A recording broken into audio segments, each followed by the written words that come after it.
Olha só, pessoal, pesquisas Itatiaia V, que foram divulgadas agora pela manhã, apontam alguns números bem interessantes para a corrida eleitoral do ano que vem. Primeiro, presidencial. Lula cresce e ainda lidera nas intenções de voto na corrida para a cadeira de presidente da República do ano que vem, frente aos candidatos de direita, mesmo em cenários que o ex-presidente Jair Bolsonaro, que está inelegível, aparece. Quando se observa o recorte para a disputa ao governo do estado, o senador Cleitinho Azevedo lidera as intenções. Na corrida ao Senado Federal, o atual senador Carlos Viana, do Podemos, e a prefeita de Contagem, Marília Campos, do PT, lideram essas intenções de voto. Eduardo Costa, começar com você. Eu misturei todas as pesquisas aqui porque são muitos dados, muitos cenários. Isso tudo está lá no itatiaia.com.br. Quem quiser destrinchar, ver, analisar, ver os gráficos, todos os cenários possíveis e imagináveis. Mas tentei resumir aqui as 3 pesquisas para a gente bater um papo já pensando daqui a um ano, exatamente daqui a um ano, em outubro do ano que vem. Bom dia para você. Bom dia para todo mundo, boa sexta e bom fim de semana. Ô Júnior, número 1, eu acredito em pesquisas. Número 2, a pesquisa é um retrato. É um retrato dessa semana. Tudo tende a mudar ou pode mudar até outubro do ano que vem. Outra informação, o mais importante dessa... Se eu ouvi bem, Júnior, eu estava no carro na hora escutando, eu acho que você disse que para a presidência da República, o número de gente que não sabe, não definiu ainda, é superior a 50, certo? É isso mesmo. Pois bem, deve ser essa a realidade para o governo de Minas e no caso do Senado, deve ser de 90% dos que não sabem quem vai votar. Até porque não estão definidas as candidaturas. Então, há um ano das eleições, nós temos algumas informações claras. A primeira, por falta de adversários à altura, já que há confusão do outro lado, Lula ainda reina, mas isso não garante a tranquilidade dele, até porque a maioria da população ainda não gosta do governo que ele está fazendo. Número 2, para o governo do estado, é evidente que o candidato que tem mais exposição nas redes está na frente, ótimo, vamos respeitar, mas muita coisa vai acontecer. E número 3, para o Senado, a gente não sabe nem quem vai concorrer, Júnior. Acho que esse é um ponto. O Ednei Lopes, números quentinhos. Eu sei que você gosta de pesquisa eleitoral como eu também. Você deve ter se deliciado aí vendo os números, as possibilidades. Bom dia para você. Bom dia, Júnior. Bom dia aos amigos debatedores. Bom dia aos nossos ouvintes da Itatiaia. Pesquisa bem completa, Júnior. Eu tô com ela aberta nesse momento aqui na minha frente, destrinchando esses dados, conforme você disse. Mas, num cômputo geral, olhando essa pesquisa como um todo, ela já mostra uma realidade que é uma realidade para esse momento um pouco previsível, porque o presidente Lula conseguiu superar sua queda de popularidade. Ele vinha em uma queda bem forte no início do ano, mas a oposição acabou botando a bola no pé do presidente com essa história de aliar o ex-presidente Jair Bolsonaro a Donald Trump. E com isso o governo reagiu, fazendo um discurso de soberania, enfrentando em certa medida Donald Trump. E isso fez com que a base do presidente Lula se reanimasse em relação à postura dele, e aqueles que consideraram desaforo a chantagem que Trump estava fazendo com o Brasil também começaram a se aliar ao presidente Lula, além do setor produtivo, que precisava melhorar as tarifas em função desse tarifaço, que acabou de alguma forma se aliando ao governo para combater esse agente externo que tanto estava prejudicando o Brasil. Então, o presidente Lula está em um bom momento. Dentro do Palácio do Planalto, a informação pelas pesquisas internas é que não é a crista da onda ainda, que a presidência vai continuar em ascensão, com o presidente Lula mantendo essa estratégia, que é de apertar os ministros para fazer entregas. No Ministério da Saúde, por exemplo, mais especialistas. No Ministério da Educação, pé de meia. No Ministério de Minas e Energia, gás para todos. Enfim, há um ano das eleições, o presidente Lula deu start nos seus principais projetos dentro do Executivo e também junto ao Congresso Nacional, com a aprovação, por exemplo, da ampliação da isenção do imposto de renda. E isso faz com que o presidente esteja em um momento de popularidade muito boa. Devemos considerar também que o principal adversário dele não se colocou em campo, é Tarcísio de Freitas. Isso desanima as pessoas na pesquisa também. Quando o Tarcísio falar, eu sou candidato, isso muda de figura, Júnior. Então, o Senado cenário para esse momento é um cenário previsível, mas essa pesquisa está muito boa. Vale entrar no site da Itatiaia e esmiuçar os detalhes, porque é uma leitura complexa do momento atual. Ok, Edilene, vou deixar o Bortoleto e o William Travassos ainda falarem, mas a Kátia Pereira chegou aqui, o jornalismo tem informação de momento. Oi, Kátia, bom dia mais uma vez para você. Bom dia para você, Júnior. O Ministério Público está fazendo uma operação nesta manhã em Santa Catarina e também no estado do Ceará para desarticular uma organização criminosa especializada em fraudes eletrônicas praticadas. Eles se passavam por advogados. A operação foi batizada de Exame de Ordem. 2 pessoas foram presas preventivamente. A ação apreendeu também 3 celulares e um notebook, além de R$14 mil. Segundo o apurado, o grupo utilizava-se falsamente de nomes de advogados e escritórios de advocacia por meio de aplicativos de mensagem contra vítimas aqui em Minas. Outras informações do itatiaia.com.br e também na nossa programação. Obrigado, Kátia Pereira, trazendo informações pra gente. Jornalismo sempre atento e pode chegar a qualquer momento com mais informações. 8h45. Voltando pro debate, queria ouvir sobre essas pesquisas. Primeiro você, William Travassos. Os dados chegaram, estão quentinhos, e aí a gente pode cruzar, pensar e analisar, pensando já daqui a um ano. Bom dia. Bom dia, Júnior Moreira, bom dia, bancada, bom dia, os ouvintes da Itatiaia. Edilene falou que a popularidade do Lula tá boa, mais ou menos, Edilene, também não é assim. A gente sabe que a popularidade dele não tá boa, na verdade ele tá investindo muito em propaganda e publicidade e tá botando o bloco na rua, a sua locomotiva, né? E aí vem o peso da estrutura do governo federal na divulgação, né, de tudo que ela pode, de tudo que o governo pode, para tentar reverter esse quadro de desaprovação do Lula, que ainda é muito alto. Bom, em relação à direita, nós falávamos aqui em algum momento, eu cheguei a comentar que a esquerda precisava se reinventar. E eu acho que está na hora da direita entender isso também, que esse discurso da direita, eu não vou, espera um pouquinho, isso só dá gás, mas só alimenta mais, né, a caldeira dessa locomotiva do governo federal da esquerda. Então, ou a direita se reorganiza, né, para poder enfrentar a disputa eleitoral no ano de 2026, ou então ela vai morrer na praia. Em relação ao Viana, né, que está agora com a CPMI do INSS, está tendo uma boa visibilidade, está falando o tempo inteiro, né, com a divulgação do nome dele no noticiário nacional. Marília já vem construindo e ela aparece como aquela política que conversa com todo mundo, né, e já teve, inclusive já ventilaram a possibilidade dela ir para o governo, e ela fala, não, na verdade ela já assumiu, né, que aceita a possibilidade, né, de ir para o Senado. E no Estado, eu acho que o Estado eu prefiro esperar um pouquinho, porque a gente tem o próximo tema. Ô Bortoleto, mais um minutinho, eu quero deixar você falar, mas o Enio Lima chegou, a seleção brasileira está em campo e tem gol do Brasil, é isso, Enio? Bom dia. Bom dia, Júnior, marcou, mais um para o Brasil, Rodrigo aumenta, agora 2 para o Brasil, 0 para a Coreia do Sul, estamos com 44 minutos, é o primeiro tempo em Seul. Obrigado, Enio. O Enio pode voltar a qualquer momento também, a gente está acompanhando esse jogo, esse amistoso da seleção que acontece lá na Ásia. Mas, Bortoleto, para voltar ao tema aqui e colocar todo mundo na mesma página, quem está ligando o rádio entender tudo que está acontecendo, a Itatiaia divulgou hoje um levantamento para a corrida presidencial, corrida ao governo do Estado e também do Senado. São números interessantes comparados à última pesquisa que a Itatiaia também divulgou em agosto, que apontam aí alguns cenários a um ano das eleições. Bom dia para você, seja bem-vindo. Bom dia, Júnior, bom dia, amigos da bancada, bom dia, ouvintes da Itatiaia. Vamos lá, começando pela corrida presidencial. Eu acho que esse momento é muito distante da realidade que a gente vai viver a partir de maio, junho do ano que vem. O impacto do tarifaço, a hora que estivermos próximo das eleições, vai ser mínimo, na minha opinião. E hoje, nesse momento, o presidente Lula leva uma vantagem por conta da propaganda, por conta do assunto que está em voga e, na minha opinião, se ele consegue consertar as coisas com os Estados Unidos, momentaneamente ele ainda melhora ainda mais a popularidade dele. No campo do Estado, a gente tem que ficar muito atento à aprovação do governador Romeu Zema.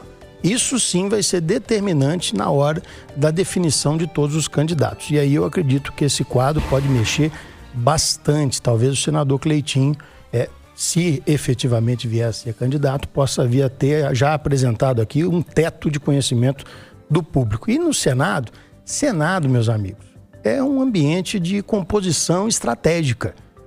O Eduardo falou muito bem, tem gente que a gente nem sabe se é candidato, então é muito claro e evidente de que mediante as composições das chapas, aí sim a gente vai ter um cenário adequado para poder analisar. É isso aí, Jô. Tá querendo dizer que tá muito cedo ainda? Tá muito cedo. Tem que afunilar. Tá muito cedo, mas é muito importante a pesquisa nesse momento, porque ela começa a dar as definições das composições partidárias e dos times que vão ser montados para entrar em campo.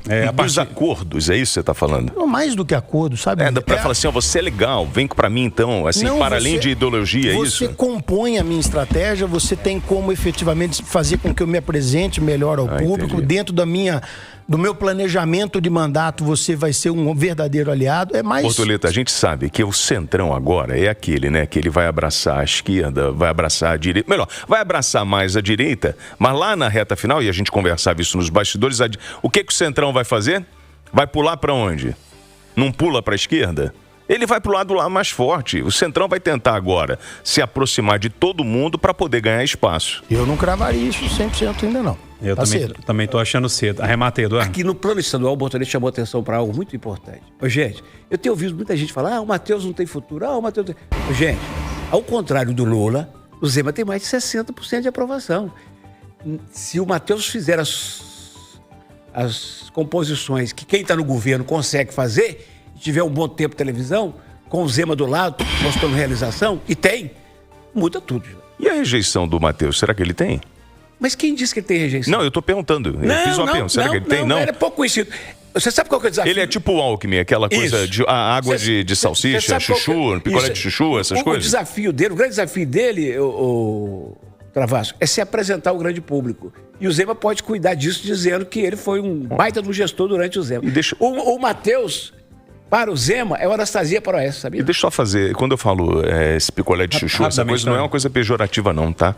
Na verdade, é aquele momento em que ainda não está definido a personalidade dele para o grande público. Tá bom, picolé de chuchu não é pejorativo não, vou acreditar. Com todo respeito. Vamos lá, Toma, seguinte, auxiliares do presidente Lula avaliam que a escolha do substituto do ministro Luiz Roberto Barroso, que anunciou a aposentadoria ontem, não deve demorar. O Palácio do Planalto já vinha sendo informado e o processo sucessório, Edilene Lopes, nos bastidores, pelo menos as informações que chegam pra gente, é que esse processo já começou a ser discutido há algum tempo.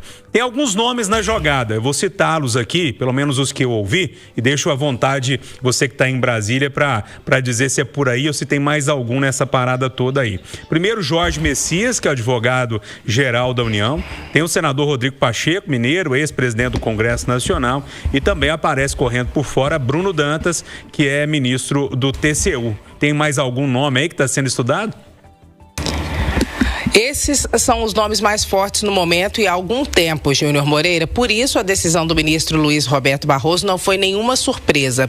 Inclusive, a decisão de Rodrigo Pacheco de aguardar esse momento para dizer se é ou não candidato ao governo de Minas, conforme nós adiantamos aqui há alguns meses, tem a ver com a decisão do Barroso. Isso porque, além de candidato ou pré-candidato ao governo de Minas, ele também é cotado para a vaga no STF, que na verdade tem a ver com o perfil de Pacheco e é um desejo que ele não externa, mas que ele tem. Então, Pacheco segurou até esse momento a decisão para deixar a bola nos pés do presidente Lula. É Lula que vai decidir se quer Pacheco no Supremo Tribunal Federal ou se vai insistir no projeto dele para se candidatar ao governo de Minas, que tem uma briga, conforme nós dissemos aqui agora há pouco, com o próprio governador ou vice-governador de Minas Gerais, Matheus Simões, que está no Novo, pode mudar para o PSD, quer mudar, porque no Novo ele não tem fundo eleitoral e nem tempo de televisão, precisa de um partido robusto para fazer isso e tem uma disputa dele com o Rodrigo Pacheco sobre quem fica com essa legenda em Minas Gerais. Discordo do Travassos,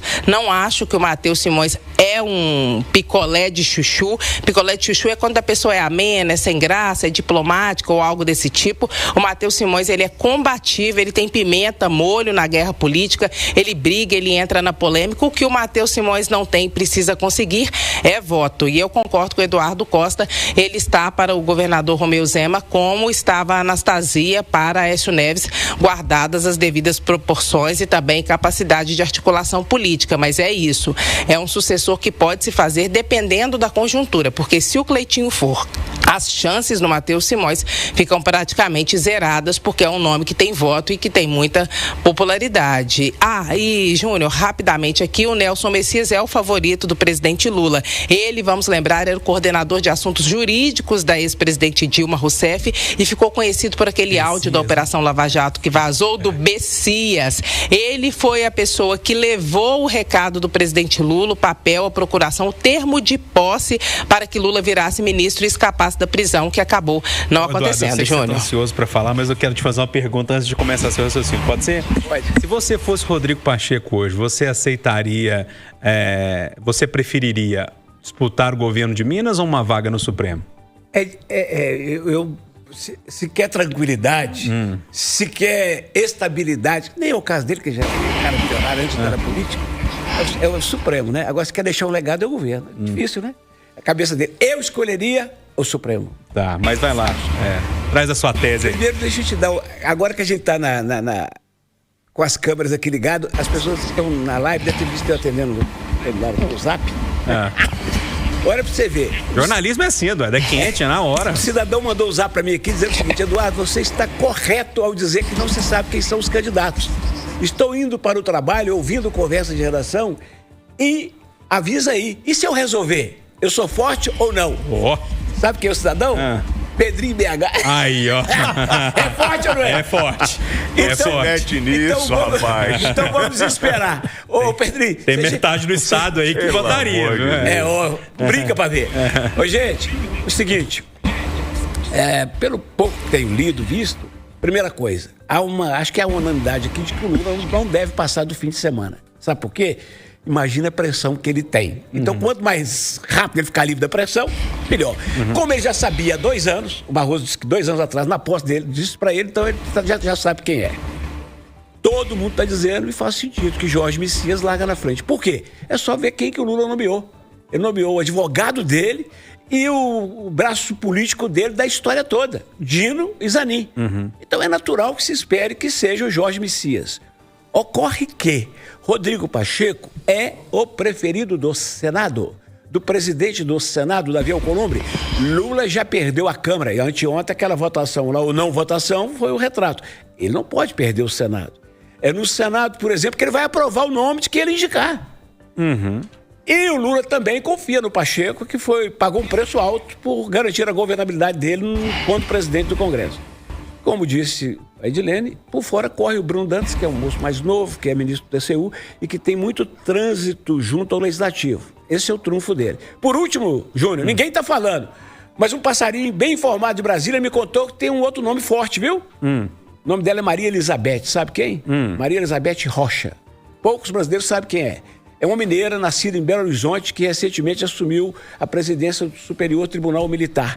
E sabe por que ela é forte, Júnior? Porque além de competente, não à toa que ela está nesse cargo, ela é indicação da Janja. Seria a preferida da Janja. Nós dois que somos casados sabemos que quando a mulher manda, é difícil recusar. A gente só fala ok. Só dar uma nota a pé aqui, antes que algum blog sensacionalista divulgue que o Pedrinho vai ser candidato ao Senado. É uma brincadeira, tá, gente? É só uma brincadeira com o Eduardo. Ele falou, e se eu decidir? É uma brincadeira, pelo amor de Deus. Ver. Daqui a pouquinho vai começar, os blogs aí começam a trazer essa informação. Ô Bortoleto, e aí? Brincadeira perigosa do Pedrinho. Não é? Vamos ver. Bom, fazendo aqui uma avaliação dos 3 nomes, todos os 3 nomes são válidos, são candidaturas válidas. Eu discordo que ele resolve no final de semana, viu, Eduardo? Eu acho que a pressão sim é grande, ele tem um cenário muito claro colocado diante dele. A pressão do Senado, ela é enorme para que a definição aconteça de maneira rápida, porque o movimento do xadrez político vai se intensificar depois dessa movimentação. Mas eu aposto que o presidente não está tão convicto de qual nome colocar por conta dos desdobramentos do nome escolhido. Desses 3 nomes que estão aqui colocados, eu não colocaria como alguém à frente de receber a indicação nesse momento o Bruno Dantas. Os outros 2 nomes eu acho que são 2 nomes bem possíveis. Maria Elizabeth é uma ótima opção, inclusive ali colocada. Mas acho que passamos do final de semana. Ô Travassos, na prática não vai ter nenhuma mudança de composição, e eu tô falando meio ideológica ali, né? Verdade. Vai sair um indicado pelo PT e vai entrar outro indicado pelo PT. E aí, vamos para os bastidores. Eu passei, desde que eu cheguei aqui no Conversa de Redação, eu ouço nos bastidores que o grande desejo do Rodrigo Pacheco é justamente assumir esse cargo, né? E que isso tudo pode ter a ver com a disputa eleitoral no estado de Minas Gerais. Esse é o papo dos bastidores. Ou alguém aqui duvida disso? Ninguém ouviu isso aqui nessa bancada. Todo mundo ouviu isso, todo mundo falava que estava esperando essa possibilidade que seria o sonho do Rodrigo. Não tem nada de ilegal, imoral, nada disso, mas mostra talvez um arranjo político em cima disso, e o que acaba favorecendo o senhor Matheus Simões para mostrar justamente isso que a Edilene falou, essa força que ele tem. Sabe quem está rezando o Rodrigo aceitar? O cidadão que vai ser encarregado de montar o palanque pro Lula aqui, se não foi ele. Alexandre Silveira falou, só bom para você, vai lá. Ponto final do Conversa de Geração, que teve Eduardo Costa, William Travassos, Edilene Lopes e também o empresário Leonardo Bortoleto.